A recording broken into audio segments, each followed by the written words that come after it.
Something I still don't get is why Ant-Man has been in so much of the Avengers Doomsday and the Russo brothers PR. Because the transition from Kang the Conqueror to Victor Von Doom can't just be in the marketing strategy on Instagram. Alongside the return of Loki, I'm not saying it has to take up a lot of screen time, but they have to say something. Yes, Kang the Conqueror was always meant to come first, but the loss of his plotline only fast-tracked Victor Von Doom's. This didn't come out of nowhere. Because what if the TVA is in the quantum realm, or at least powered by the quantum realm? Let me be clear, Loki and Ant-Man Quantumania are not on the same level, but they both have Kang plotlines that something has to be done with before we see these characters again in Doomsday. And on Loki's end, let's not forget there's a character far more terrifying than Kang, Doom, anyone still out there. Miss Minutes is somebody that I will never forget about, and she is coming for us all, I'm sure of it. But regardless of the fact that it's a Victor Von Doom comic book storyline adapted into Quantumania for Kang, in that movie they also mention the word void when they're talking about Subatomica when they're going through the quantum realm. The void, at the very least, could be in the quantum realm, and they could be using the quantum realm as a way to jump through dimensions, time, space, multiverse. If you guys want me to, I'll make an entirely separate post about all the end credit scenes that are still missing. To be clear, the TVA in my mind is like a Whoville situation where they're like on a speck of dust, on a speck of dust. Because considering from Deadpool and Wolverine that there's sections and subsections and all of these other categories and departments, it seems like it's like a subliminal space. Now, as far as dealing with the Kang in the room, I think the Russo brothers are either going to go one of two ways. They're going to make a huge joke out of it, and it's going to take all of 5 seconds, or it's going to be something between Loki and Victor Von Doom. But let me be forever clear that I do not think that Doom is coming to smite Loki and take his place. I don't think that's what Doom wants. Because remember, Doom's here to be a hero, not a villain. Actually, though, I think this is going to have Miss Minutes connect to Mephisto somehow. And remember that if you actually watched Ironheart, if you haven't watched it, I do in fact recommend it. I'm not just being annoying to say that,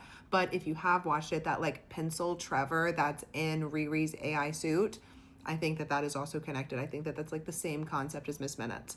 I never stop thinking about Miss Minutes. Follow me for all your Marvel shit. Love you guys. Bye.